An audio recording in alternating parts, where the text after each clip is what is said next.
Thank you, Chairman Larson and Ranking Member Graves, for holding this hearing. It's clear, we all know, we all agree, we need to get to the bottom of what happened with these two crashes so that we can provide answers to the families and friends of the victims, but also to do all we can to try to ensure nothing like this ever happens again.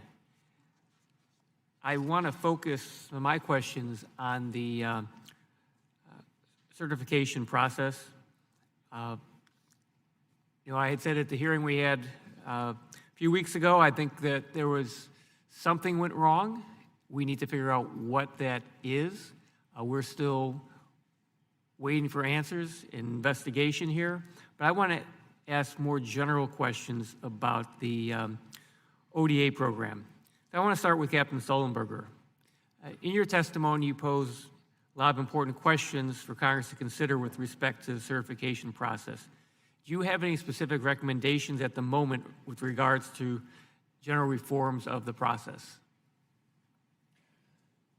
It's important that oversight include accountability, or it means nothing.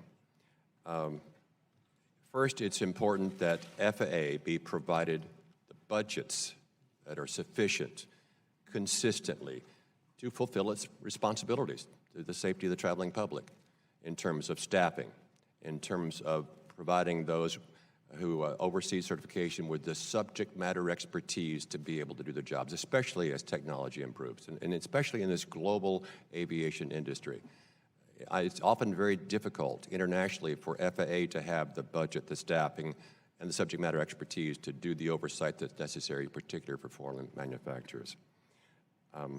It's important, as Captain Carey has said, and Ms. Nelson has said, that the FAA have the independence to do their jobs without political or economic influence. It's important that whistleblower protections be in place and that the safety culture in our organizations, FAA and manufacturers, be strong enough that those who have the integrity and the courage to insist on the highest design standards for the safety of the public not be overruled by supervisors with other agendas.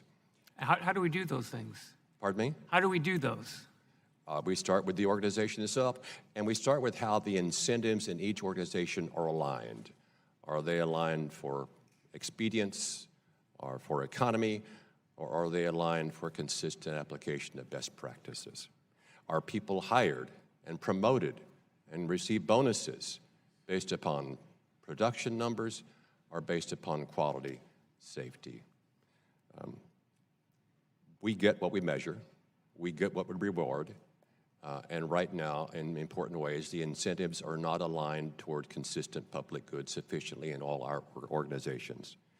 Key members and leaders of each safety-critical aviation organization must have subject matter expertise, and in some cases, they must not be only engineers, they must also be pilots. So they understand in a first-hand way the implications of design choices. Every design involves compromises between strength and weight, performance and cost. We need to make sure that these decisions are made in a fully informed fashion, in a transparent way, and that communication about them is communicated effectively at every level, so we know what risks are and why we're taking them. We also must look at faults not just individually but in combination. I think that may be a part of what happened here, that there was not a full appreciation of the magnitude of the risk to a single fault to these systems and the lack of knowledge among the operators. I want to give Ms. Nelson a chance to address this in the last minute I have. Thank you. Okay, so we have talked with engineering experts who have advised us that a culture of safety would engineer a plane from a clean sheet, and a software fix is not a fix to a manufacturing problem. Now, they have also assured us that it is possible to have a software fix to make the 737 MAX safe, but starting from a place of the FAA turning at the same time to say that the manufacturers and the airlines are their customers, as opposed to providing that direct oversight and creating the Organization Design Authorization Program, ODA, There were many warnings that over time, this program would lead to a deterioration of safety.